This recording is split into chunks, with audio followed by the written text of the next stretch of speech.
The snow fell soft outside the window, big flakes drifting down like ash from a dead fire. Inside the Red Canyon Saloon, the warmth felt like a living thing. The wood stove crackled in the corner. Orange light danced across the old floorboards. Marcus Webb sat in his usual chair, the one near the stove with the good view of the door, his hands, gnarled as old rope, wrapped around a tin cup of coffee. 3 travelers had come in an hour before, young men, maybe 30, heading west to the mining camps. They'd eaten their stew and were lingering now, the way travelers do when the cold is waiting outside. "This town seems quiet," one of them said. He had a clean face, city clothes. "Anything interesting ever happen here?" Marcus looked up from his coffee. A small smile touched his weathered face. "Quiet now," he said. His voice carried the weight of 7 decades. "But 15 years ago, something happened in Dusty Creek that folks still talk about." The young man leaned forward. His companions shifted their chairs closer. "What kind of something?" Marcus set down his cup. He looked into the fire. The flames made shadows dance across the saloon walls. "Some stories you hear once and forget by morning," he said. "Others settle into your bones like cold from a long winter. This is one of those." He paused. Let the moment breathe. "They say a town reveals itself by who it mocks and who it protects. Well, Dusty Creek revealed itself the day the boarding house girls sent Abigail Carter to Luke Grayson's ranch." "Why would they send her?" the traveler asked. Marcus's smile turned sad. "They sent her as a joke, sent her to fail, sent her to be laughed at." He reached for a bottle on the table, poured a finger of whiskey into his coffee, the gesture of a man settling in for a long tale. "Pour yourselves a drink," he said. "This one takes time." The year was 1883, September, when the heat of summer was just starting to break. Dusty Creek sat in a valley between 2 ridges of red stone. A small town, maybe 300 souls on a Sunday, the kind of place where everyone knew your business before you did. Main Street ran straight as a rifle shot through the center. Wooden buildings on both sides, general store, bank, post office, the church with its white steeple, and at the north end, the Red Canyon Saloon. I was 58 then. Been pouring whiskey in that saloon for 30 years. Heard every kind of story a man could tell. But this one was different. It started on a Tuesday afternoon. The boarding house girls came into the saloon, 7 of them, young women who worked in town, seamstresses, laundresses, shop girls. They lived together in the old Thornton house on Cedar Street.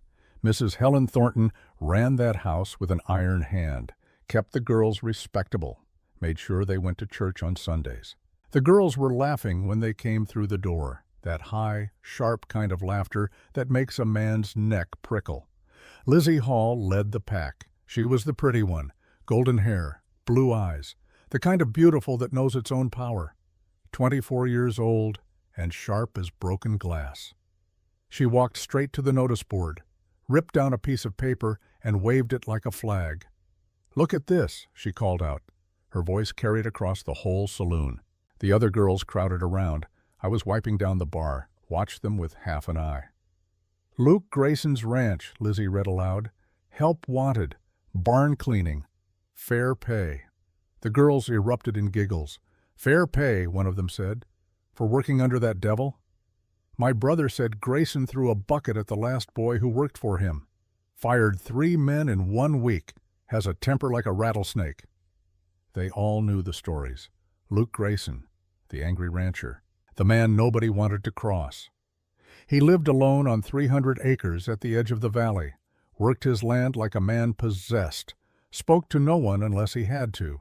His father had been cruel. Everyone knew that too. Old Samuel Grayson drank hard and hit harder. Died 5 years back. Left the ranch to his only son. Luke had been different as a boy. I remembered him. He used to come to town with Tom Hadley, the 2 of them thick as thieves, best friends since they could walk. They'd fish in the creek, dream about owning ranches side by side someday. But things change. Tom's father lost his land to drink and debt. Luke inherited 300 acres. Tom got nothing. Friendship doesn't always survive that kind of unfairness. Now Luke worked alone, and Tom Hadley watched from his small rented spread, jealousy eating him alive. But I'm getting ahead of myself. The girls were still gathered around the notice, giggling like school children. "Who's fool enough to take that job?" one asked. The room fell quiet, the kind of quiet that means something cruel is coming. Slowly, all their eyes turned toward the corner. I'd seen Abigail Carter come in earlier. She always sat in the corner, away from the others. She was mending an apron. Her hands moved careful and steady, stitching each hole with patience. 22 years old, a big girl. That's what folks called her, big, heavy. Those polite words people use when they mean something meaner. She'd come to the boarding house 2 years before. Her parents died of fever over in Red Bluff. Left her with nothing. No family, no money, just the clothes on her back. Mrs. Thornton took her in. I learned later that Helen Thornton had known Abigail's mother. They'd been friends once, made a promise to protect the girl. She thought she was keeping that promise, giving Abigail a roof and work. She didn't see that protection can be its own kind of prison. Abigail kept her head down at the boarding house, did her chores, stayed quiet. The other girls mocked her, not always with words, sometimes just with looks, with laughter that stopped when she entered a room. She'd learned to make herself small, invisible, the way prey animals do. Now all 7 girls were staring at her. "Abigail," Lizzie called out. Her voice dripped sweetness, the dangerous kind. Abigail's hands stilled on the apron, her shoulders tensed. I could see it from across the room, the way she braced herself. "You're not doing anything tomorrow, are you?" Abigail shook her head slowly, didn't look up. "Perfect." Lizzie walked over, stood right in front of her. "You'll go clean the rancher's barn." Abigail's throat worked. Her voice came out small. I can't." "Why not?" Another girl joined in. "You clean here, don't you?" "But they say he's mean." Lizzie laughed. The others joined her. The sound filled the saloon like breaking glass. "So what? You're used to mean, aren't you?" I wanted to speak up then, wanted to tell them to leave her be, but I didn't. I wiped down that bar and kept my mouth shut. That's something I've regretted for 15 years. "Besides," another girl said, circling closer, "you're built for heavy work, aren't you? All that lifting, all that bending." More laughter, crueler now. Abigail's cheeks burned red. She kept her eyes on the apron in her lap. "Look at her," someone whispered, loud enough for everyone to hear. "She can barely fit through the doorway. Imagine her trying to squeeze into that barn. Maybe she'll get stuck. Luke Grayson will have to butter the frame to get her out." The room roared with laughter. Even some of the men joined in. Shameful thing. Grown folks mocking a girl who'd done nothing but exist in a body they didn't like. Abigail's hands trembled. She stitched faster, harder, like she could sew herself into the fabric and disappear. "It's settled then," Lizzie said. She tossed the notice onto Abigail's lap. "You leave at dawn. Don't be late. And don't come back until the job's done," another added. "And if he throws you out, that's your problem." Abigail opened her mouth, maybe to protest, maybe to refuse, but the stutter came, the one that always trapped her when she was scared. I... The words wouldn't form. The girls turned away, already moving on to the next bit of gossip, the next joke. Abigail sat alone in the corner, the notice crumpled in her shaking hands. I watched her, saw the way she folded in on herself, the way shame makes people smaller. She wanted to refuse, I could tell, wanted to stand up and walk out. But where would she go? No family, no money. The boarding house was all she had, and if Mrs. Thornton found out she'd refused work, she'd be thrown out by nightfall. So she sat there, silent, trapped. After a while, she folded the notice, tucked it into her pocket, rose slowly and left the saloon. The girls didn't even watch her go. That night, Abigail lay awake in the attic where she slept. The boarding house had 6 bedrooms. The other girls shared them in pairs. Abigail got the attic, a narrow space under the eaves, one thin mattress, one small window.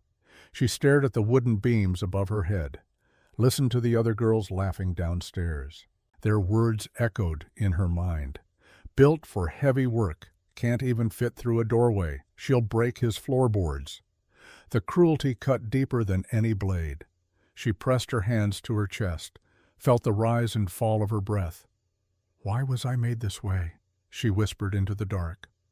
No answer came, just the sound of wind rattling the shutters. She thought about her mother, dead 2 years now. Her mother who'd looked at her with disappointment since she was 8 years old. "Why can't you be like other girls?" her mother used to say, as if Abigail had chosen this, as if she'd woken up one day and decided to be mocked. She thought about running, taking what little she had and leaving Dusty Creek forever. But where would she run? A woman alone, no skills beyond sewing and cleaning, no money for a train ticket. The world wasn't kind to women with nowhere to go, so she lay there in the dark and made a different choice. She would go to Luke Grayson's ranch. She would do the work, and maybe, just maybe, she would prove them wrong, not because she believed it, but because she had to believe something. Dawn broke cold and gray, the kind of morning that smells like autumn coming. Abigail dressed in her oldest work dress, brown cotton, worn thin at the elbows. She tied her hair back with a fraying ribbon. Her hands shook as she laced her boots. She slipped out of the boarding house before the others woke. Didn't want to face their laughter again. The walk to Luke Grayson's ranch took an hour. She knew that much. It lay east of town, past Old Man Cooper's place, up into the foothills. The morning was quiet, just the sound of her boots on the dirt road, the occasional bird call. She passed Tom Hadley's small ranch first, 20 acres, a house that needed paint, fences that sagged. Tom was out front mending a gate. He looked up as she passed, watched her with narrowed eyes. She ducked her head, kept walking. In my mind, I can see her on that road, a young woman walking toward something she feared, her dress clinging to her in all the wrong places, sweat dampening her collar despite the cool air. She walked past the old Cooper place. The rancher there was near 80, been in the valley since before the town had a name. He was sitting on his porch, watched her walk by. Later, he told me about it. "That girl walked like she was heading to her own hanging," he said, but she kept walking, didn't turn back once. The land opened up as she climbed higher, grassland stretching wide, hills rolling toward the mountains. The sky was turning from gray to gold, the sun climbing behind the eastern ridge. Abigail's feet ached. Her legs trembled, but she kept moving. She thought about turning back. Every step of that walk, she thought about it. But she didn't. And that right there was the first sign of who she really was. Not the girl the boarding house saw, not the joke, not the burden. Someone stronger. She just didn't know it yet. The Grayson Ranch came into view as she crested the last rise. It was bigger than she'd imagined. Fences stretched far into the hills. Horses grazed in a distant pasture, maybe 20 head. The barn sat at the center, big and weathered, its doors hanging open. And beyond it a house, simple, sturdy, wood and stone. Smoke rising from the chimney. Abigail stopped at the edge of the property. Her hand gripped the fence post. Her stomach twisted with fear. Then she heard it. A crash, loud and sharp, like wood splintering. Then a voice, deep, furious. "Damn useless piece of—" Another crash. Abigail's breath caught in her throat. She could see into the barn now, see a figure inside. Luke Grayson, massive, broad-shouldered, his shirt sleeves rolled up, muscles taut. He gripped a broken wagon wheel, lifted it like it weighed nothing, and hurled it across the barn. It smashed against the far wall, exploded into pieces. He stood there, chest heaving, fists clenched, jaw tight enough to crack stone. This was the man they'd sent her to, the angry rancher, the devil with a temper. Abigail wanted to run, wanted to turn around and disappear back into the hills. But then he turned. His eyes locked on her. Dark eyes, hard, unreadable. For a long moment, neither of them moved. The morning sun climbed higher, cast long shadows across the dirt. A horse whinnied in the distance. The sound carried on the wind. Abigail stood frozen at the gate, her heart hammering against her ribs, and Luke Grayson stood in the barn doorway, covered in dust and anger, staring at the girl they'd sent him as a joke. Luke Grayson spoke first. His voice came out low and rough, like gravel under wagon wheels. "What are you doing here?" Abigail's mouth opened. The words tangled on her tongue, the stutter rising like floodwater. I was sent to clean the barn." His eyes narrowed. He wiped his hands on his pants. Dust and wood splinters fell away. "Sent by who?" The boarding house. They said you needed help." Luke stared at her. She could see his jaw working, see the tension in his shoulders, the anger still simmering just beneath the surface. Then he let out a laugh. Short, sharp, bitter. "They sent you." It wasn't a question. It was a realization. Abigail's cheeks burned. She knew what he saw, what everyone saw. Fat, clumsy, powerless, a joke. Luke turned away, ran a hand through his dark hair. It left streaks of dust behind. For a moment he just stood there, back to her, silent. When he spoke again, his voice was quieter, almost tired. "Go home." Abigail blinked. "What?" "I said go home." He didn't turn around. "I don't need help from someone they sent as a prank." The words hit her like a slap. But there was something in his tone. Not cruelty, something else. Resignation, like he'd expected this. Expected to be mocked. Abigail should have left, should have thanked whatever luck had spared her and walked away. But she thought of the boarding house, the laughter, the cruelty. And she thought of Mrs. Thornton's warning. No work, no bed. Her voice came out stronger than she expected. "I need the work." Luke stopped. Slowly he turned back to face her. "You need it," he repeated. Not a question, a statement. Yes, he studied her, really looked at her for the first time. Not at her body, at her face, her eyes. She forced herself not to look away, forced herself to meet his gaze. Something passed between them in that moment, some wordless understanding. Two people the world had decided weren't worth seeing. Luke pointed toward a broom leaning against the barn wall. "Fine. You want to work? Then work." His voice was hard again, distant. "Don't talk, don't complain, and stay out of my way."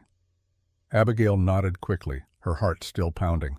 Luke turned and walked back toward the broken wagon, his boots heavy against the dirt. Abigail picked up the broom. Her hands trembled around the wooden handle. For the first time in her life, she didn't run from anger. She stood in it. I didn't see any of this myself, you understand. But old man Cooper did. He watched the whole thing from his porch through his old spyglass. Told me about it later that week. "That Grayson boy," he said. He looked at that girl like he was seeing his own reflection. Two people the world had spit on. I think he recognized something. But I'm getting ahead of myself again. Let me tell you what happened next. The barn was a disaster. That's what Abigail saw when she stepped inside. Dust hung thick in the air, made the light from the doors look solid, like you could grab it. Hay scattered across the floor, like someone had thrown it in anger. Tools leaned against walls at odd angles. A saddle lay overturned in the corner, leather cracked and neglected. The broken wagon wheel lay in pieces where Luke had thrown it. Abigail gripped the broom, looked at the mess around her. For a moment the task felt impossible. Too much, too heavy. Then she thought of Lizzie Hall's laughter, thought of the words, "She'll get stuck. She'll break his floorboards." She began to sweep. Outside, Luke worked on the fence line. Each strike of his hammer echoed across the ranch, sharp, relentless. He tried not to think about the girl in his barn, tried not to think about why they'd sent her. But his mind wouldn't let it go. He'd seen the way she trembled, seen the fear in her eyes, and beneath that, something else. The same thing he saw in his own reflection every morning, shame, for existing wrong. The hammer slipped, smashed his thumb instead of the nail. "Damn it!" He threw the hammer down, stood there breathing hard, fists clenched. The anger was always there, always waiting, like a wolf at the edge of firelight. He closed his eyes, tried to breathe it down. A memory came, unwanted, sharp. He was 10 years old, in this same barn, younger, smaller. His father stood over him, Samuel Grayson. Big man, bigger than Luke would ever be, hands like hammers. "You dropped the bucket," his father said, voice low, dangerous. "I'm sorry, Pa. The backhand came before Luke could finish, sent him sprawling into the hay. "Sorry doesn't fix things, boy." His father's boots came closer. "You're clumsy, worthless. Can't do a simple task without breaking something." Luke tasted blood. His cheek throbbed. "Get up. Do it again. And if you drop it this time, you'll get worse than a slap." Luke scrambled up, his hands shaking so hard he could barely grip the bucket. He didn't drop it that time. But he learned something. Learned that mistakes meant pain. Learned that anger was how strength looked. Learned to be afraid of his own hands. His own power. Luke opened his eyes, stood in the present. The fence post half finished in front of him. His hands were shaking. He picked up the hammer, forced himself to work, to move, to not think. Inside the barn the girl was sweeping. He could hear the soft scrape of the broom, steady, patient. He wondered if she'd last the day. Most people didn't. Most people took one look at him and ran. She hadn't run, not when he'd thrown the wagon wheel, not when he'd told her to leave. That meant something. He didn't know what yet, but it meant something. Hours passed. The sun climbed higher, turned the morning cool into midday heat. Abigail's arms ached, her shoulders screamed, blisters formed on her palms where she gripped the broom, sweat dampened her forehead, ran down her back, made her dress stick to her skin. But she didn't stop. The barn floor slowly cleared. She swept the hay into neat piles, stacked it against the far wall. She found a pitchfork, started organizing the tools that lay scattered, hammers with hammers, saws with saws, everything in its place. The work was hard, harder than anything at the boarding house, but there was something different about it. No one was watching. No one was judging. No one was waiting for her to fail. Just her and the work, the simple rhythm of it. She found herself humming, quiet, an old song her mother used to sing, before the disappointment, before the silence. For a moment she forgot where she was, forgot why she'd come. She was just a woman cleaning a barn, nothing more, nothing less. Then a shadow fell across the doorway. Luke stood there, silhouetted against the bright sun, his face unreadable in the backlight. Abigail jumped, nearly dropped the pitchfork. "You missed a spot." His voice was flat. He pointed toward the corner. Abigail looked, saw the straw still scattered there. Her stomach dropped. "Sorry, I'll fix it." Luke watched her for a moment longer, then turned and walked away. Abigail's hands trembled as she swept the corner clean. Humiliation burned in her chest. Of course he'd noticed. Of course she'd made a mistake. She finished the corner, made sure every piece of straw was gone, then stood there, waiting for him to come back and tell her to leave. He didn't. Midday came and went. Abigail's stomach growled. She'd left the boarding house without breakfast, too afraid to face the girls. Now the hunger gnawed at her, made her dizzy. She sat down on a hay bale, just for a moment, to catch her breath. Her feet throbbed in her boots. Her hands were raw, red and blistered despite the calluses from sewing. She looked at what she'd accomplished. The floor swept clean, the tools organized. 3 of the 6 stalls mucked out. It wasn't finished, but it was better than it had been. Pride stirred in her chest. Small but real. She stood up, went back to work. Luke was fixing a broken stall door when he heard footsteps behind him. He turned, saw the girl standing there, hesitant. "What? Is there water? I don't want to bother you, but—" Her voice trailed off. Luke set down his tools, walked past her without a word. She flinched as he went by. He noticed, tried not to let it sting. He went to the pump behind the barn, filled a tin cup with cold well water. When he came back, she was standing exactly where he'd left her, like she was afraid to move. He held out the cup. She stared at it, then at him, like she didn't understand. "Drink." "I don't want to be a bother." "You're no good to me if you collapse." His voice was gruff, but something in it had softened, just slightly. Abigail took the cup with trembling hands, drank. The water was cold and clean, the sweetest thing she'd tasted in days. "Thank you," she whispered. Luke grunted, turned and walked back toward the fence line. Abigail stood there, the empty cup still in her hands, something warm spreading through her chest. It wasn't kindness exactly, wasn't gentleness, but it wasn't cruelty either, and in her world that was enough. The sun began to set, painted the sky in shades of orange and deep purple. Abigail finished the last stall, climbed down from the loft where she'd swept the rafters. Her body ached in places she didn't know could ache. Every muscle screamed. Her hands were torn and bleeding. But the barn gleamed. Every corner swept, every tool in its place. The hay stacked neatly. She stood in the doorway, looked at what she'd done. For the first time in years, she felt something other than shame. She felt pride. Luke appeared from the pasture, leading a horse by the reins, a gray mare with gentle eyes. He tied the horse to the post, then glanced into the barn. His eyes swept across the clean floor, the organized tools, the neatly stacked hay. For a long moment he said nothing. Abigail held her breath. "You're still here," he said finally. "You said to work, so I worked." Luke stepped into the barn. His boots echoed on the swept floor. He ran his hand along the wall, checking her work. His fingers came away clean. He turned to face her. For the first time, his expression wasn't hard. It was something else, something almost like surprise. "You did good work today." The words hit her like a physical blow. Her eyes stung. She blinked fast, willing the tears back. "Thank you." Luke nodded once, started toward the house, then paused at the door.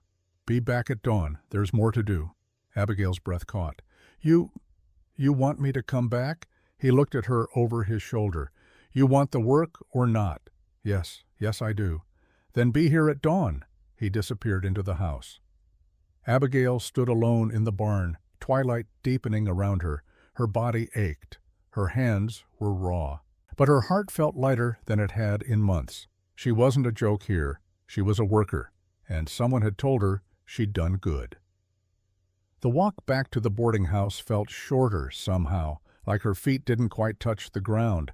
The stars were coming out, bright pinpricks in the darkening sky.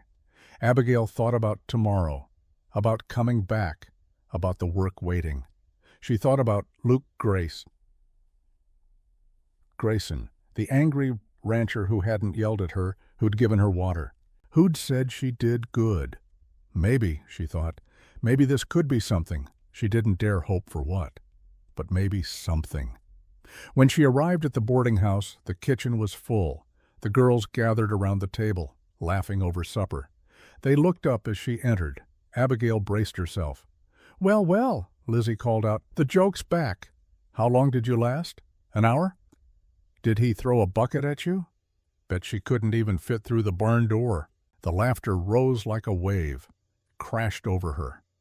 Abigail walked past them, didn't say a word, climbed the stairs to the attic, let them laugh. Tomorrow she'd be back at the ranch, and the day after that, and the day after that, because Luke Grayson hadn't laughed at her. He'd given her water, told her she did good work. And in a world that had spent years tearing her down, those small kindnesses felt like the first stones of a bridge she didn't know she could cross. That's what I heard happened that first day, from different sources. Old man Cooper, Sarah Mitchell, who worked at the boarding house and had a conscience. Even Dr. Pritchard, who saw Abigail's blistered hands later that week. But the story doesn't end there. That was just the beginning. Because in Dusty Creek, nothing stayed secret long. And word travels fast when people have nothing better to do than gossip. 2 days passed, then 3, then a week. Every morning, Abigail walked to the Grayson Ranch. Every evening, she walked back. The girls at the boarding house waited for her to quit, waited for her to come back crying. She never did. And that's when the town started to notice. It was a Thursday afternoon. The saloon was busy, ranchers coming in after a long day, cowboys from the cattle drives passing through. I was pouring drinks, listening, the way bartenders do. Tom Hadley sat at his usual table, been drinking since noon. Whiskey and bitterness in equal measure. "Heard Grayson kept that fat girl," he said, loud enough to carry. The men at the next table looked over. "The one from the boarding house?" someone asked. "That's the one. Been working for him near a week now." Murmurs rippled through the room. "Grayson kept someone? That's new. Thought he couldn't keep workers more than a day or two. Must be desperate." Tom's jaw tightened. Or something else is going on. The implication hung in the air. Ugly, unspoken. I wanted to throw Tom out right then, but I held my tongue, just wiped down the bar and listened. "Can't imagine what he'd want with her," another man said. "Girl like that." Tom leaned back in his chair, his eyes hard. "Maybe someone should ride out there. Make sure everything's proper." Several men nodded. The seed was planted. I watched Tom, saw the jealousy burning in him, green and poisonous. He'd been nursing that jealousy for 20 years. Ever since Luke got the ranch and Tom got nothing, this was just another excuse, another way to tear Luke down. That same evening, the boarding house girls gathered in the parlor. Sarah Mitchell told me about this later. After everything happened, after she'd found her courage, the girls were sewing, making dresses for the church social next month.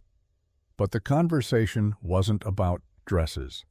"She comes back every night smiling," one girl said. "It's unnatural." "Maybe Grayson's finally lost his mind," Lizzie said. She drove her needle through the fabric with more force than necessary. "Or maybe she's doing something other than cleaning." The implication made them giggle.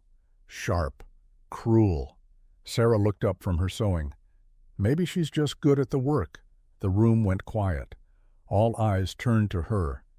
"What did you say?" Lizzie's voice was soft. "Dangerous."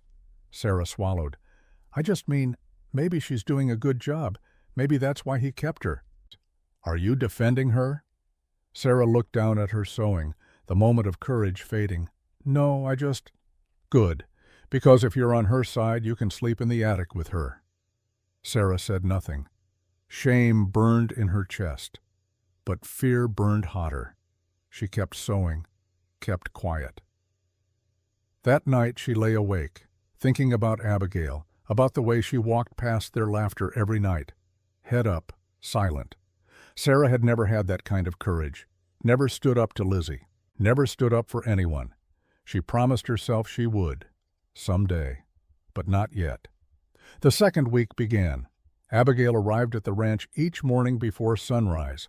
Luke was always already awake, already working. They didn't talk much, just the necessities. "Fence needs mending on the south line." "Yes, sir." "Horses need water." "I'll do it." But small things changed. Small kindnesses appeared. Luke left a pair of work gloves by the barn door. Old ones, too big for her hands, but better than nothing. Abigail made extra coffee in the morning, left a cup on the fence post where Luke worked.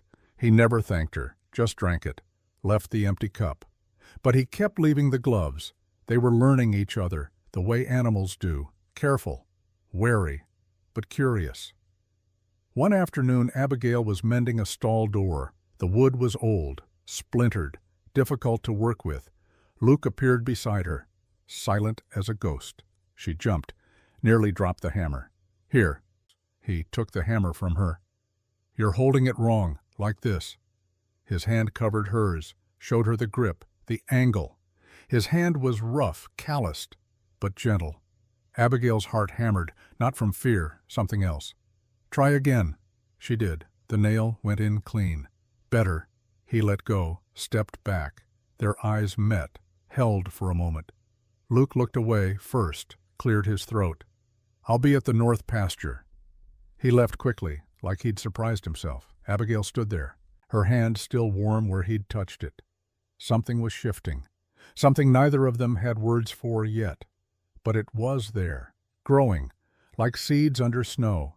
By the end of the second week, the whole town was talking. in the general store, at the church, in the saloon every night. Grayson's kept that girl 2 weeks now. Unheard of. What's he doing out there? Nothing proper, I'd wager. The gossip grew teeth, grew claws. Mrs. Thornton heard it at the dry goods store. Her face pinched with worry. She'd promised Abigail's mother she'd protect the girl, keep her safe, keep her respectable. But a young woman, working alone with a man, living miles from town, people were talking. And talk could ruin a girl faster than anything. She made a decision.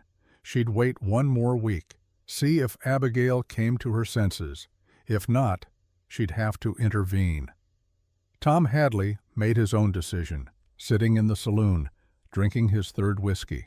He looked at the men around him, ranchers, cowboys, good men mostly, but easily swayed. "I'm riding out to Grayson's place tomorrow," he announced. "Anyone want to come?" 3 men looked at each other, then nodded. "Just to check on him," Tom said. "Make sure everything's all right." But his eyes said different. His eyes said trouble. I saw it, knew what was coming. I should have warned Luke, should have ridden out myself, but I didn't.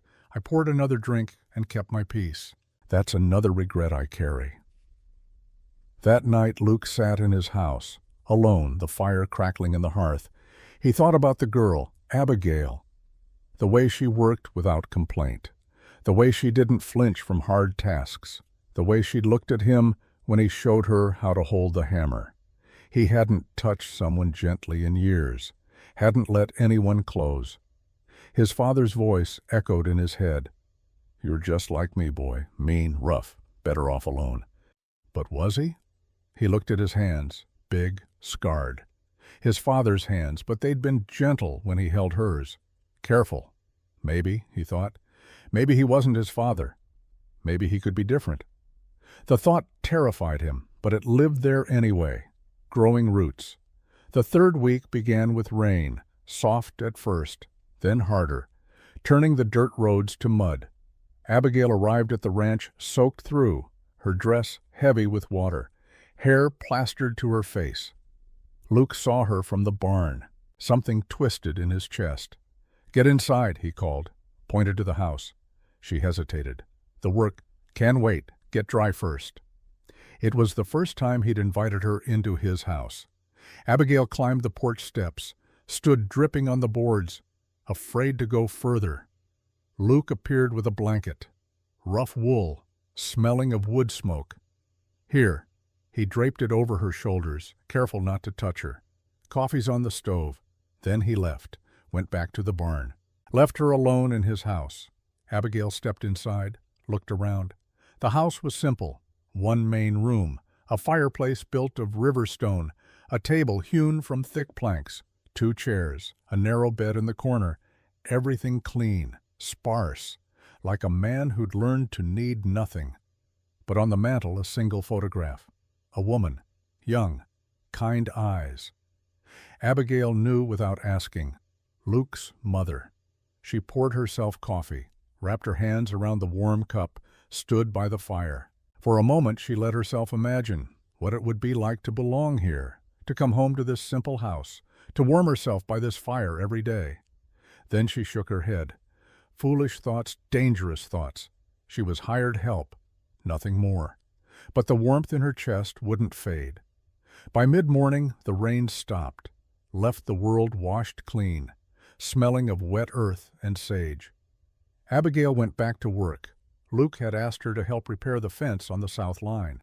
They worked side by side, him digging post holes, her holding the post steady while he tamped the dirt. "Where'd you learn to work like this?" he asked. The first personal question he'd ever asked her. Abigail looked up, surprised. "My father, before he died. He was a carpenter. Good trade. He was a good man." Her voice went soft. He never minded that I was different." Luke was quiet for a moment. Then, "Different how?"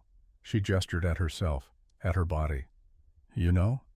I know what people say, not what you think." Abigail met his eyes. "I think I was born wrong, for this world." Luke's jaw tightened. "World's wrong, not you." The words hung between them. Simple, but they cracked something open inside her. Nobody had ever said that before. Luke went back to digging, but something had shifted. Some wall had thinned. "My father used to say the same thing to me," he said quietly, "that I was born wrong, broken, good for nothing but hard labor. That's cruel." He was cruel. Luke drove the shovel into the earth, hard.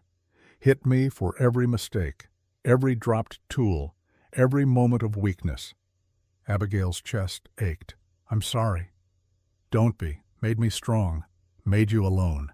Luke stopped, looked at her, really looked. "Yeah," he said finally, "it did." They worked in silence after that, but it wasn't uncomfortable. It was the silence of two people who understood something about each other, something nobody else saw. That afternoon, Luke sent Abigail to town. They needed supplies, nails, rope, salt for the livestock. "Take the wagon," he said. "I've got an account at Miller's General Store." Abigail's stomach dropped. Maybe you should go." "Need to finish this fence before dark." He looked at her. "You afraid?" "Yes," she wanted to say. Afraid of the stares, the whispers, the laughter. But she straightened her shoulders. "No, I'll go." Luke nodded. "Good." As she climbed onto the wagon, he stopped her. "Abigail." She looked back. "You've earned your place here. Don't let anyone tell you different." The words carried her all the way to town. Dusty Creek's Main Street was busy. Thursday afternoon, women shopping, men conducting business, children running between the buildings. Abigail drove the wagon to Miller's General Store, tied the horse, took a breath. She could do this. She could walk in, get the supplies, leave. The bell above the door jingled as she entered. The store went quiet. Every head turned. Mrs. Miller stood behind the counter. Her smile froze. "Oh, Abigail." "I need supplies. For Mr. Grayson." Whispers rippled through the store. Women leaned together, spoke behind their hands. "Working for Grayson. 3 weeks now. Alone out there with him. Improper." Abigail's cheeks burned, but she kept her voice steady. "Nails, rope, and 50 pounds of salt." Mrs. Miller hesitated, looked at the other women, then nodded. "Of course, let me get those." She disappeared into the back room. Abigail stood alone, felt every eye on her, heard every whisper. Then Lizzie Hall walked in, 3 other boarding house girls behind her. They saw Abigail, stopped. Then Lizzie smiled, that dangerous smile. "Well, look who it is, the rancher's girl." The other customers watched, waiting. "Still cleaning his barn, Abigail? Or have you moved on to other duties?" The implication made the women gasp, made the men chuckle. Abigail's hands clenched, but she said nothing. "Cat got your tongue?" Lizzie circled closer. "Or maybe you're tired, all that hard work, day and night." "Leave her alone," a quiet voice from the corner. Everyone turned. Sarah Mitchell stood there, face pale, but eyes determined. "What did you say?" Lizzie's voice went cold. "I said leave her alone." Sarah's voice shook, but she didn't back down. "She's done nothing wrong. She's just working, earning honest pay." "Honest," Lizzie laughed. "That's one word for it. It's the truth, and you know it. We sent her as a joke. But she's been working hard every day, while we've done nothing but gossip and mock." The store was silent. You could have heard a pin drop. Lizzie's face went red. "You're defending her?" "I'm telling the truth." Before Lizzie could respond, the door opened. Boots on the wooden floor. Luke Grayson walked in. The room seemed to shrink. Everyone stepped back, fear and respect in equal measure. Luke's eyes found Abigail. "You get the supplies?" "Mrs. Miller's getting them now." He nodded, looked around the store, saw Lizzie, the boarding house girls, the staring women. His jaw tightened. "These women bothering you?" Abigail shook her head. "No, it's fine." "Doesn't look fine." Lizzie found her voice. "We were just making conversation, Mr. Grayson." Luke's eyes were hard. "Conversation, that what you call it?" He turned to the counter. Mrs. Miller had returned with the supplies. Her hands shook as she tallied the cost. "Put it on my account," Luke said. Then he picked up the heaviest sacks. carried them out to the wagon. Abigail gathered the rest, followed him. Behind her, the whispers exploded, louder now, more vicious. But she didn't care. Luke had come, had stood beside her without a word. That meant more than all the gossip in the territory. They drove back in silence, the wagon creaking, the horses' hooves steady on the dirt road. Finally, Luke spoke. "People talk, always have, always will. I know. Doesn't bother me. Stopped caring what this town thinks years ago." "When did you stop caring?" Luke was quiet for a long time. "When I realized they'd already decided who I was. Didn't matter what I did. Didn't matter that I never raised a hand to nobody. They wanted me to be my father. So that's what they saw." Abigail looked at him. "What do you mean?" Luke pulled the wagon to a stop. They were halfway back to the ranch, hills rolling around them, sky vast and blue. He turned to face her. "You know what they say about me? That I'm violent, that I threw a bucket at a worker, that I've got a temper like a rattlesnake." "I've heard the stories. They're not true," Abigail blinked. "But everyone says everyone's wrong." His voice was flat, matter of fact. "I fired 3 men my first year with the ranch. You know why?" She shook her head. "They were stealing, lazy.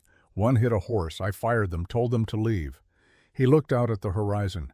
"They went to town, told everyone I was violent, dangerous, like my father." "But you didn't." "I never touched them, never threatened them, just told them to go." His hands tightened on the reins. "But they'd seen me angry, seen me break things when I was alone. Saw the rage I carry, and they assumed." "What things did you break?" "Tools, fence posts, my own knuckles on barn walls." He held up his hands, showed her the scars. "I hurt myself, not others, but they didn't care about the difference. They saw anger and ran, told everyone I was my father's son." Abigail's heart ached. "That's not fair. World's not fair. You know that better than most." She did. God, she did. "Why are you telling me this?" Luke looked at her, his eyes dark, honest. "Because you should know, before this goes any further." "Before what goes any further?" He didn't answer, just clicked his tongue. The wagon started moving again, but Abigail knew, she felt it too. This thing growing between them, this understanding, this trust, before it became something neither of them could take back. Now here's something you need to understand, something the town didn't know until years later. Luke Grayson never hurt a soul, not once, not ever. Oh, the rage was there, real as stone, real as water. His father had beaten that into him, beaten it so deep it became part of his bones. But Luke made a choice, every day, every moment that anger rose. He pointed it inward, at fence posts, at barn walls, at his own skin. Better to bleed himself than become his father. The town saw a dangerous man, but Abigail saw the truth, a man fighting a war with himself and winning every single day. That's strength, real strength. Not the kind that comes from fists, the kind that comes from choosing. That night, Luke couldn't sleep.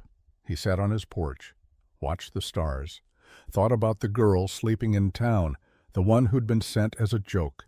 She wasn't a joke. She was strong, stronger than any man he'd hired, stronger, maybe, than him.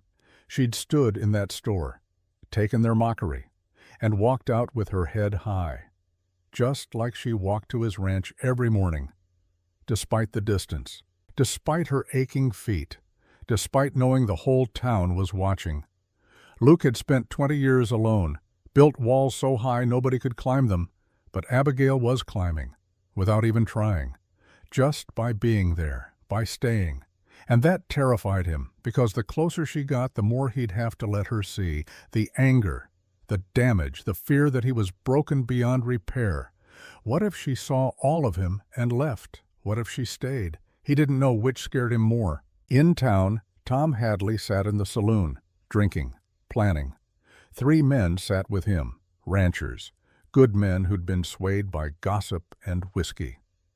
"He came into town for her," Tom said. "Drove in like he owned the place, stood beside her like she was his wife or something." "That's not proper," one man said. "That's what I'm saying.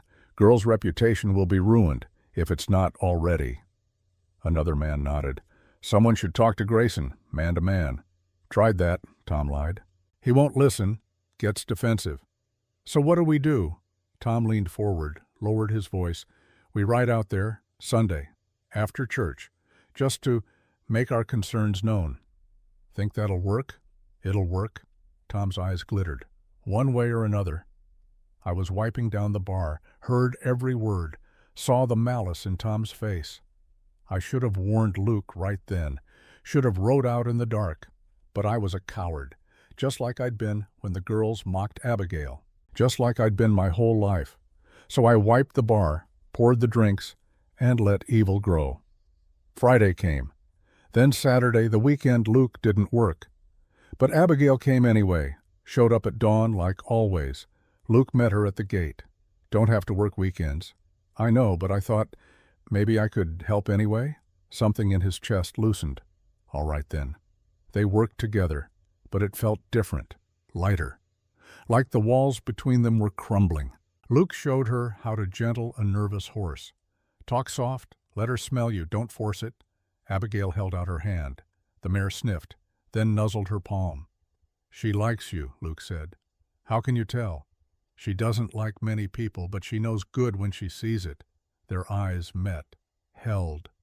Abigail's breath caught. "Luke, I need to tell you something." His voice was rough, urgent. "That day, when you first came, I almost sent you away for good." "I know. You told me to go home." "No, I mean," he ran a hand through his hair, "I was angry. At them. For sending you as a joke. At myself. For being the kind of man they'd send a joke to." "You're not—" "Let me finish." He stepped closer. "I almost sent you away because I was afraid. Afraid that I'd become my father. That I'd hurt you without meaning to." Abigail's eyes widened. "You would never—" "You don't know that. I don't know that. Every day I wake up and I'm afraid. Afraid the anger will win. Afraid I'll break something I can't fix." "Luke." She reached out, touched his arm. The first time she'd touched him on purpose. "You're not your father. You're nothing like him." "How do you know?" "Because he hurt you. And you gave me water. You gave me gloves. You taught me how to hold a hammer, how to gentle a horse." Her voice shook. "You see me, really see me. Not the body everyone mocks. Me." Luke's eyes glistened. He looked away. "I see you. Then see this too. You're good. You're kind. You're just scared. Like me." They stood there, close enough to touch, far enough to run. "I don't want you to be scared of me," he said quietly. "I'm not. I never was. Not really." She smiled, small, fragile. "I'm only scared you'll send me away." "I won't." "Promise?" Luke looked at her, this woman who'd been sent as a joke, who'd stayed anyway, who'd climbed his walls without even knowing they were there. "I promise." Something sealed between them in that moment, some unspoken vow. Neither of them knew it yet, but they'd just changed everything. Sunday morning, the church bell rang across Dusty Creek, calling the faithful to service. Luke never went to church, stopped going when his mother died, when God didn't answer his prayers to save her. But that Sunday, he went. Abigail stood outside the boarding house, wearing her one good dress. The other girls filed past her. Didn't speak. Didn't acknowledge her. Sarah Mitchell paused. "You did good, standing up to them yesterday." Abigail smiled. "Thank you for speaking up. I should have done it sooner." They walked to church together. First time Sarah had shown her any kindness in 2 years. The congregation filled the pews. Reverend Whitfield stood at the pulpit, ready to begin. Then the door opened. Luke Grayson walked in. The church went silent. Every head turned. Luke's eyes found Abigail. He walked down the aisle, sat in the pew beside her. The whispers started immediately, scandalized, shocked. But Luke didn't care. He'd come to make a statement. Abigail Carter worked for him. She was under his protection, and anyone who wanted to mock her would have to go through him first. After the service, people lingered outside, talking, gossiping, staring. Luke and Abigail walked out together. He didn't offer his arm, Didn't touch her, but he walked beside her, deliberately, publicly. That's when Tom Hadley stepped forward and 3 men behind him. "Luke, got a minute?" Luke stopped. "Tom, we need to talk about your employee." "Nothing to talk about.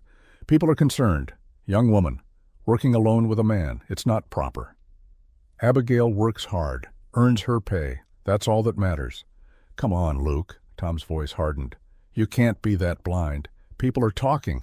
The girl's reputation is fine. She does honest work." "That what you call it?" The implication hung in the air. Ugly, vicious. Luke went very still. When he spoke, his voice was soft, dangerous. "Careful, Tom. We've been friends since we were boys," Tom said. "I'm trying to help you. This girl, she's—" "Tom!" Luke's voice cut like a blade. "You've been my friend since we were boys, but if you finish that sentence, we're done. Forever." The 2 men stared at each other. 20 years of friendship, 20 years of resentment. All of it balanced on a knife's edge. Reverend Whitfield stepped between them. "Gentlemen, this is the Lord's Day. Let's keep our peace."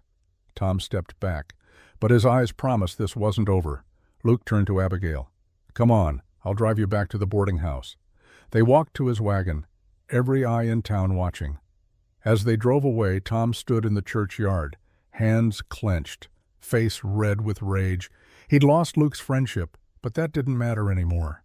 What mattered was making Luke Grayson pay, for having everything Tom didn't, for choosing that girl over him, for being happy when Tom was miserable. He turned to the men beside him. "We need to do something before this gets worse." "What do you have in mind?" Tom's smile was cold.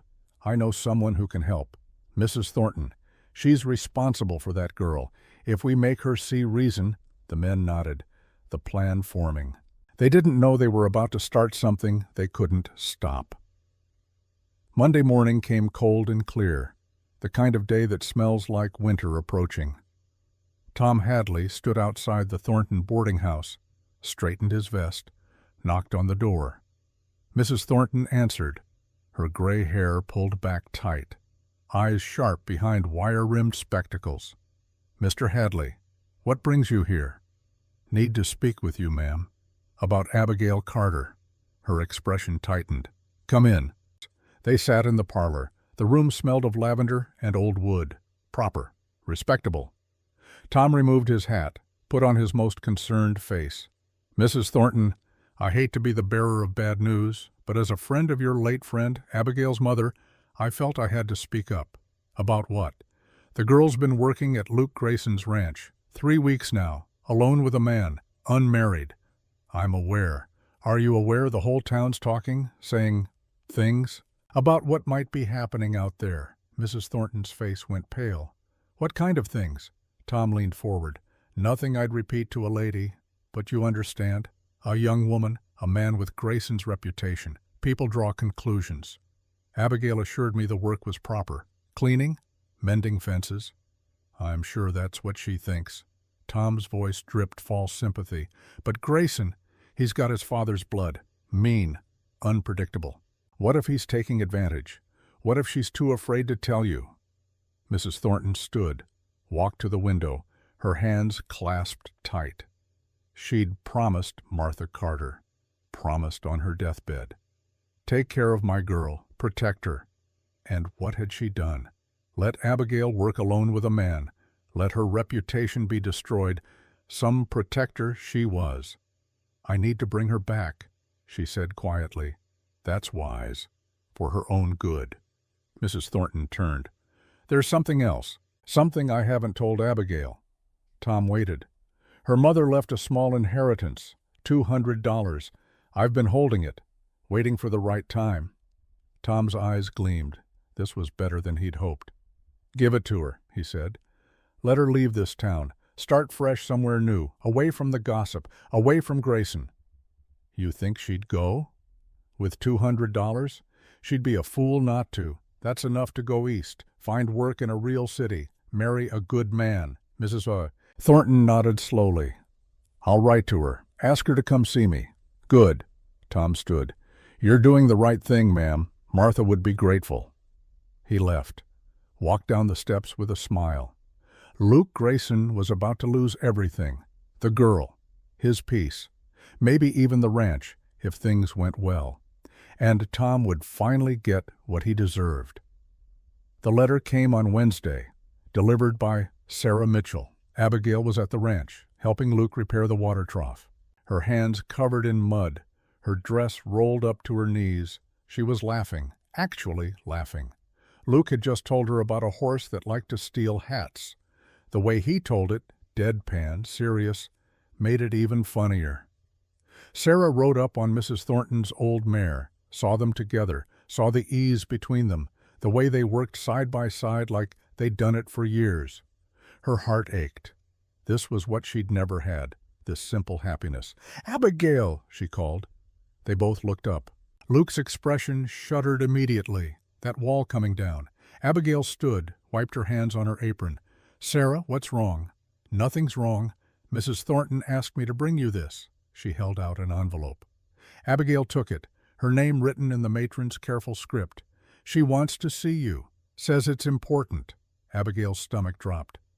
"Did she say what about?" Sarah shook her head. "Just that you should come today, if you can." Luke stepped forward. "Everything all right?" "I don't know."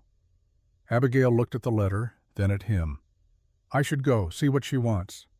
"I'll drive you." "No, She didn't want him there, if this was bad news. Didn't want him to see her sent away. "I'll walk, it's not far." Luke looked like he wanted to argue, but he nodded. "All right." Sarah turned her horse. "I'll ride back with you, if that's okay." They walked together, the letter heavy in Abigail's pocket. "He's different with you," Sarah said quietly. "Luke, I mean. I've never seen him smile before. Didn't think he could." "He can, he just doesn't have much reason to." "You give him reason." Abigail looked at her. "Why are you being kind to me now?" Sarah flushed. "Because I should have been kind all along. I was a coward. I let Lizzie and the others mock you. Stood by and did nothing." She took a breath. "I'm sorry for all of it." "Thank you." Abigail meant it. "That takes courage." Saying it, not as much courage as you have, walking out there every day, standing up to them. They walked in comfortable silence after that, two women finding understanding too late, but finding it nonetheless. Mrs. Thornton's office was a small room off the parlor, neat, organized, everything in its place. Abigail sat across from her, hands folded in her lap, trying not to show her fear. "You wanted to see me, ma'am?"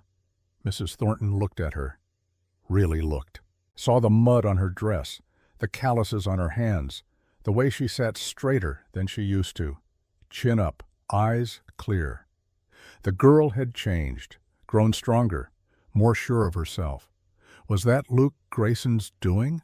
Or had this strength been there all along, just waiting? "Abigail, I have something to tell you, something I should have told you 2 years ago." Abigail waited, her heart pounding.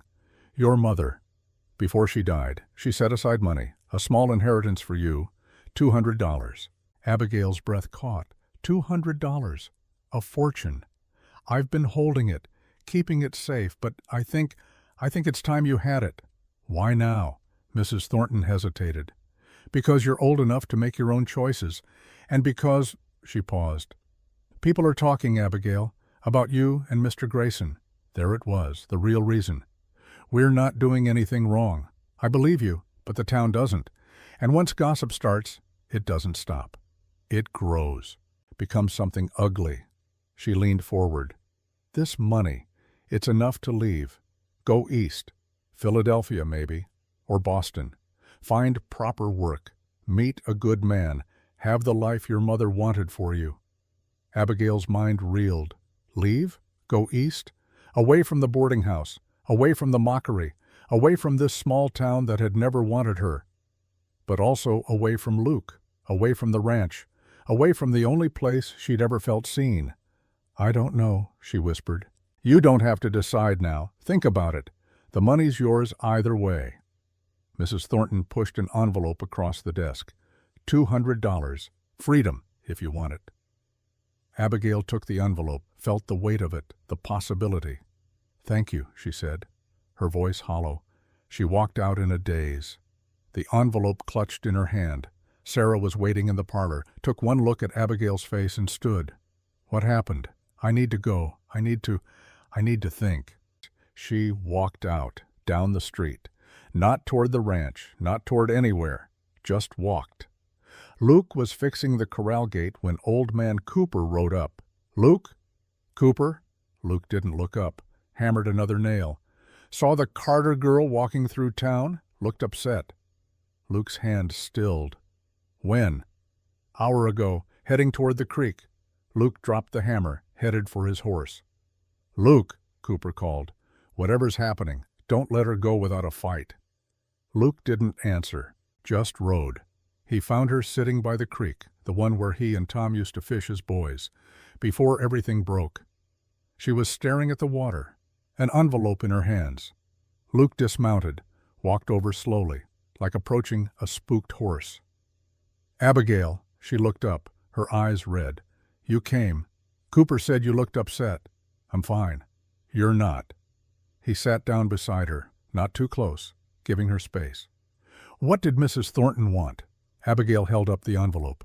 "My mother left me money, $200. Luke went very still.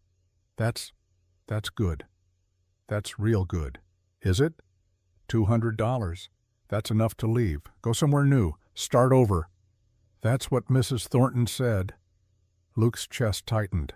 This was it. The moment he'd been dreading. The moment she realized she had choices. Better choices than staying with him. "You should go," he said. The words cost him, but he said them anyway. Abigail's head snapped toward him. "What? You should take the money, go east, find a good life." He couldn't look at her. Stared at the water instead. "You deserve better than this town, better than working yourself to death on a ranch." "Is that what you want?" "Doesn't matter what I want.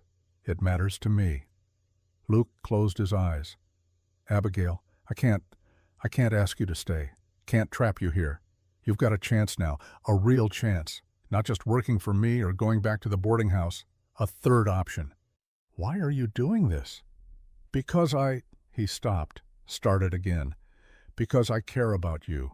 And people who care don't trap. They let go." Abigail's eyes filled with tears. "You're letting me go?" "I'm giving you a choice, a real one. Not stay with me or be homeless, but a real choice, with real options." He finally looked at her. "If you want to stay, I want you to choose it, freely, not because you have to, because you want to." "And if I choose to leave?" The question gutted him, but he answered honestly. "Then I'll miss you every day for the rest of my life. But I'll be glad you got out, got free." They sat in silence. The creek burbling over stones, birds calling in the trees. Abigail looked at the envelope, then at Luke, this man who'd given her water, taught her to gentle horses, shown her his scars, this man who was letting her go because he loved her enough to want her free. "I need to think," she said quietly. Can you give me tonight? Tomorrow I'll give Mrs. Thornton my answer. Take all the time you need." He stood, walked back to his horse. Every step hurt. But he didn't look back, didn't beg, didn't ask her to stay. He gave her what she'd never had before. Freedom to choose. That night Abigail lay in the attic, staring at the ceiling, the envelope on her chest. $200. She could go to Philadelphia, find work as a seamstress, rent a room, live quietly, alone, safe from mockery. Or she could stay, keep working at the ranch, face the gossip, the judgment, the cruelty, but also face the sunrise from Luke's porch. The feeling of accomplishment after a hard day, the way he looked at her like she mattered, the way she felt when she was with him, seen, valued, whole. She thought about her mother, what she would want. Her mother had wanted her to be small, invisible, normal. But Abigail wasn't normal, never would be. And maybe that was okay. Maybe the world was wrong, like Luke said. She thought about her father, the carpenter, the one who'd never minded that she was different. He used to say, "Build your life like you build a house, Abby. Start with a strong foundation. Not what looks pretty, what's strong. Luke was strong, the ranch was strong, her work there was strong. That was a foundation, a real one. Philadelphia was pretty, the idea of it. Escape, freedom, a fresh start. But it was also alone, unknown, untested. She sat up, made her decision. Tomorrow she'd go to Mrs. Thornton, she'd take the money, thank her, and she'd tell her what she planned to do with it. Morning came. Abigail walked to Mrs. Thornton's office, her step sure, her mind clear. The matron was waiting. Tea already poured, a train schedule on the desk. "You've decided," she said. It wasn't a question. "Yes." "East?" "No." Abigail sat down, straightened her shoulders. "I'm going to take the inheritance, and I'm going to use it to buy breeding stock. For the ranch." Mrs. Thornton blinked. "The Grayson Ranch?" "Yes. Luke wants to expand the horse breeding operation, but he doesn't have the capital. With $200, we can buy 2 good mares. Start building something." "We?" Abigail met her eyes. Steady, sure. "I'm going to ask Luke if I can be his partner, not just his employee, his equal partner in the ranch." "Abigail, think about what you're saying. Your reputation will be ruined either way. If I leave, people will say I was driven out. If I stay, they'll talk. But if I stay as Luke's partner, eventually his wife, if he'll have me, then I'm not just the hired girl. I'm building something, making a life." "His wife?" Mrs. Thornton's voice was faint. "If he'll ask, or if he won't, I'll ask him." Abigail smiled, small but fierce. "I love him, and I think he loves me, and I'm not running from that. Not for money, not for reputation, not for anything." Mrs. Thornton stared at her, this girl who'd come to her broken, ashamed, barely able to speak without stuttering. Now she sat there, strong, clear, choosing her own path. "Your mother wanted you safe," Mrs. Thornton said softly. "My mother wanted me normal. But I'm not. I never will be." Abigail's voice gentled. "I know you were trying to protect me, and I'm grateful. But I don't need protection anymore. I need to live, really live." Silence stretched between them. Then Mrs. Thornton nodded. "You're braver than I ever was." She pushed the envelope across the desk. "The money's yours. Use it well. Thank you for everything, for taking me in, for keeping my mother's promise, even if it wasn't the way either of you expected." Mrs. Thornton's eyes glistened. "Go, before I try to talk you out of it." Abigail stood, tucked the envelope in her pocket, walked out with her head high. She had one more stop to make. Luke was in the barn when he heard footsteps. His heart leaped, then sank. She was probably coming to say goodbye, to tell him she was leaving, going east to a better life. He turned, saw her standing in the doorway, the morning sun behind her. "Abigail." "I went to Mrs. Thornton, got the money." "Good. That's good." He gripped the pitchfork tighter. "When do you leave?" "I'm not." Luke went very still. "What?" "I'm not leaving. I'm staying here with you, if you'll have me." His throat closed. "Abigail, you don't have to." "I know I don't have to. That's the point. You gave me a choice, a real one. And I'm choosing this, choosing you, choosing the ranch, choosing the life we can build together." Luke set down the pitchfork, his hands shaking. "The money. I'm going to use it to buy breeding stock. 2 good mares. We can build the horse operation. Together." She stepped closer. "I want to be your partner, Luke, not your employee. Your equal partner in this ranch." "Partner," he repeated, like he couldn't believe it. "And maybe—" She took a breath, gathered her courage. "Maybe more than that, if you want." Luke stared at her. This woman who'd been sent as a joke, who'd stayed despite everything, who'd climbed his walls and found him hiding inside, who was choosing him, freely, with other options, with real choices. She was choosing him. "Abigail." His voice was rough, thick with emotion. "I don't deserve you. Good thing that's not your choice, it's mine, and I choose you." He crossed the space between them in 3 strides, stopped just short of touching her, like he was afraid she'd disappear. "I love you," he said. The first time he'd ever said those words to anyone but his mother. "I've loved you since the day you refused to leave, since you stood in my anger and didn't run. I love you, and I'm terrified I'll hurt you, that I'll become my father, that I'll—" She put her hand on his chest. "Over his heart. You won't. You're not him. You're you, and that's who I love." Luke's eyes burned. A tear slipped down his weathered cheek. He didn't wipe it away. "Marry me," he said. "Not because you have to. Not because of the town or the gossip or anything else. Marry me because I love you. Because I want to build a life with you. Because I don't want to spend another day without you." Abigail's own tears fell. "Yes, yes, I'll marry you." He pulled her into his arms, held her like she was something precious, something he'd been afraid to want. "I'll be good to you," he whispered. "I swear it. I'll spend every day being good to you. I know you will." They stood there in the barn where it all started, where she'd first seen his anger and stayed anyway.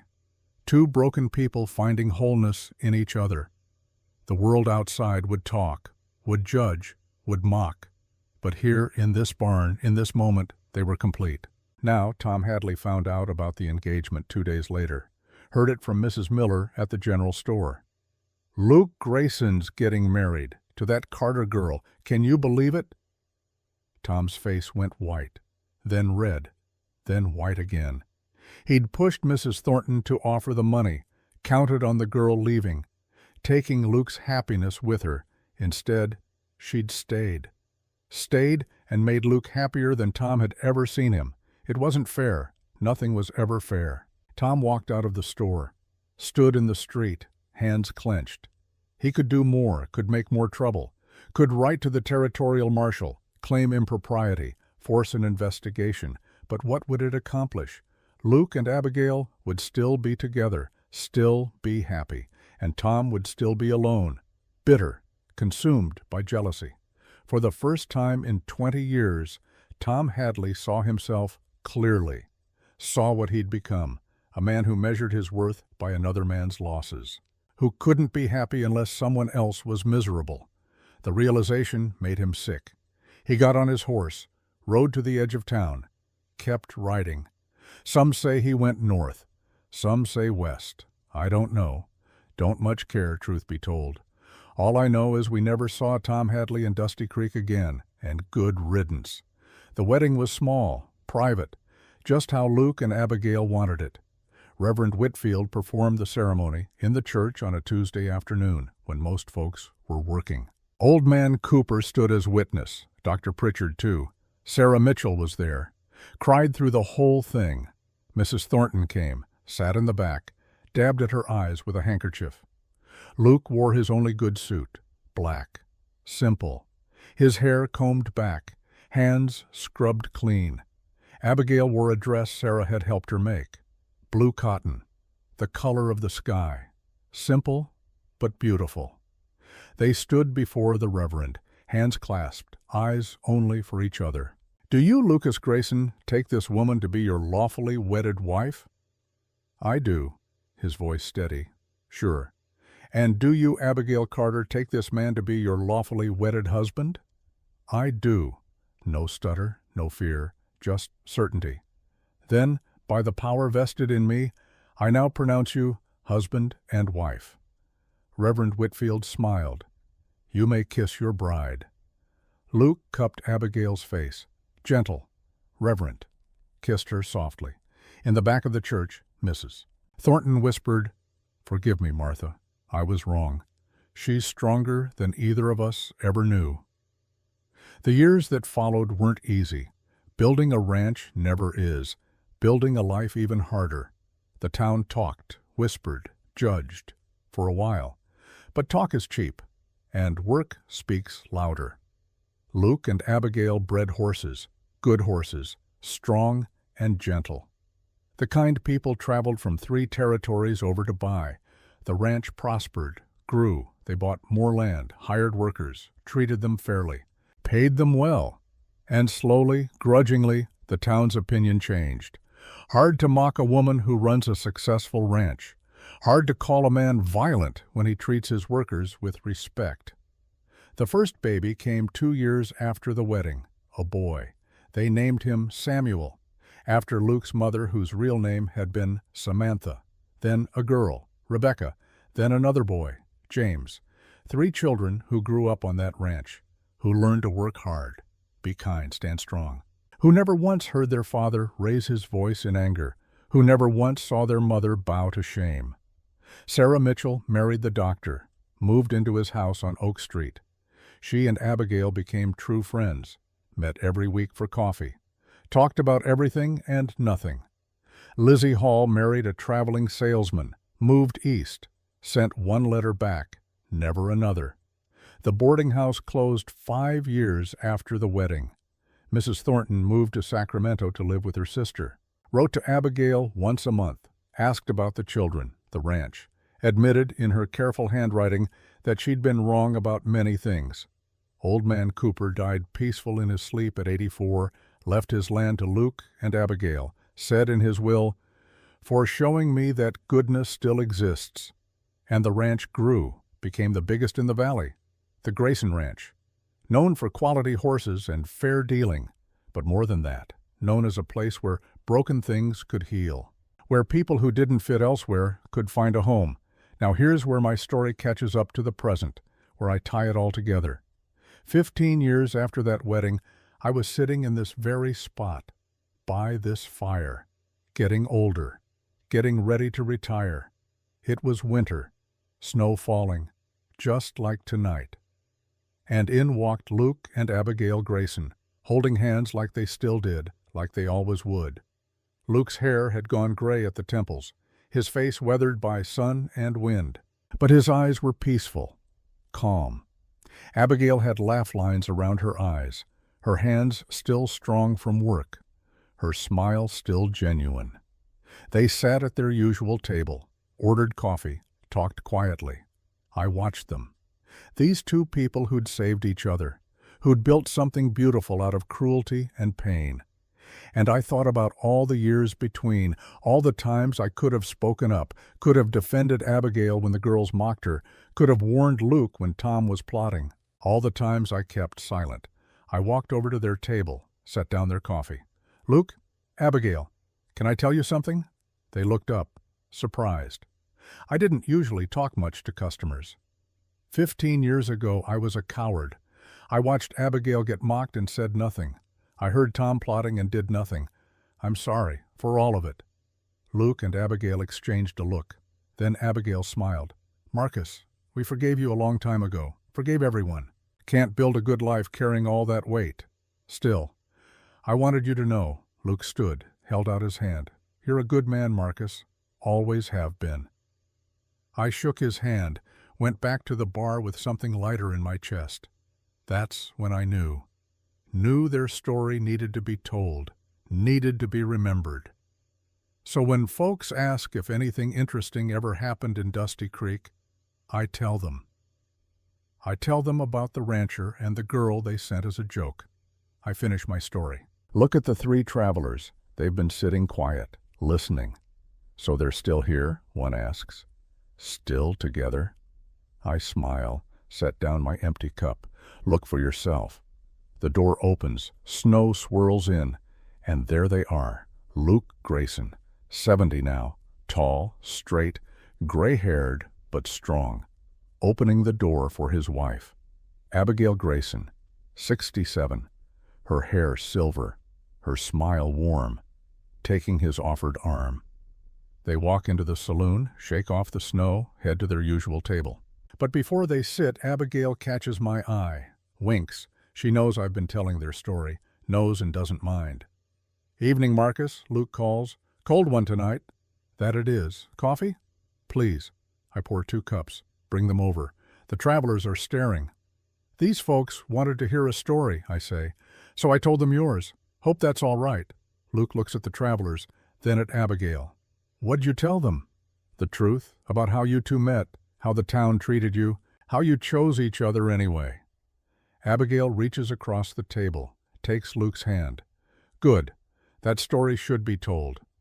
One of the travelers finds his voice. "It's true?" All of it? Every word, Luke says. I was angry, mean, they called me, and Abigail here, they sent her to me as a joke. But the joke was on them, Abigail adds, because I found everything I needed on that ranch, work that mattered, a man who saw me, a life worth living. And I found the same, Luke says quietly. Found the one person who could see past my anger to who I really was, who I could be. The travelers shake their heads in wonder. That's the most beautiful story I've ever heard.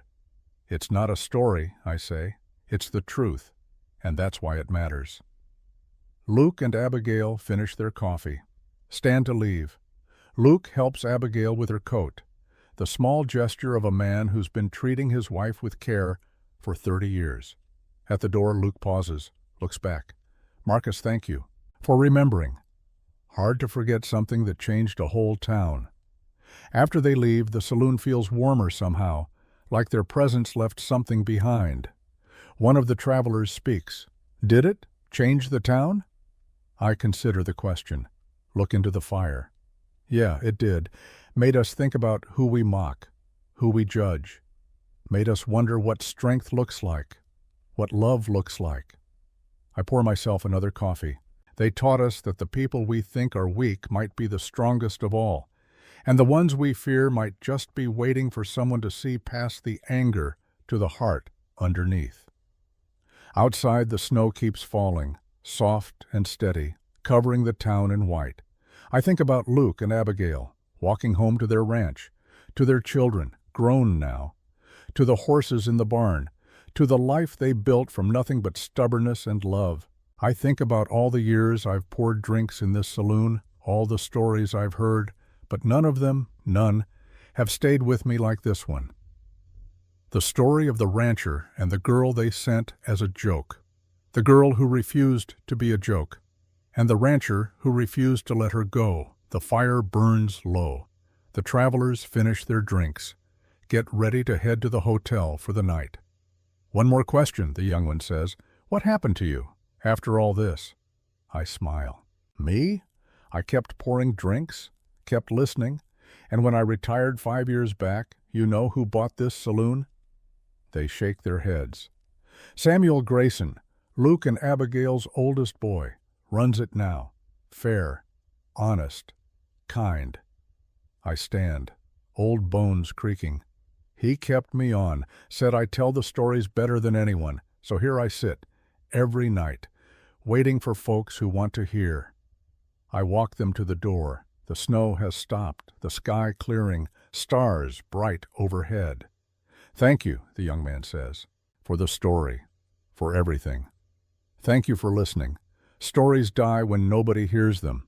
And this one, I look out at the quiet town, the snow-covered street, the church steeple white against the dark sky. This one deserves to live. They leave. I lock the door, bank the fire, prepare to head home. But first, I walk to the window, look out at the town I've lived in for 70 years. Dusty Creek, small, ordinary, easy to overlook. But 15 years ago, something happened here. Something that proved small towns can change. People can grow, love can win. Not the loud, dramatic kind of love, the quiet kind. The kind built on work and water and choosing to stay. That's the love that lasts. That's the love that matters. I put on my coat, my hat, step out into the cold night. And as I walk home, I think about tomorrow, about the next group of travelers who'll ask if anything interesting ever happened here, and I'll smile, pour them a drink, settle into my chair, and I'll say, some stories you hear once and forget by morning. Others settle into your bones like cold from a long winter. Let me tell you one of those. Because some stories need to be told, need to be remembered. And this one, the story of Abigail and Luke, this one deserves to be told until the last fire burns out and the last voice goes quiet. Because it's more than a story. It's proof that goodness exists, that people can choose kindness over cruelty, that love, real love, sees what others miss. And in a world that sometimes feels cruel and cold, that's the kind of story worth telling. The kind that reminds us we can be better, do better, Love better. The kind that settles into your bones and stays there, warming you through the longest winters. The kind that whispers, "You are not alone. You are not too broken. You are not beyond love. There is always hope, always choice, always a chance for something beautiful. You just have to be brave enough to choose it, the way Abigail chose Luke, the way Luke chose love over anger, the way two broken people became whole. That's the story. That's the truth. And that's why it matters.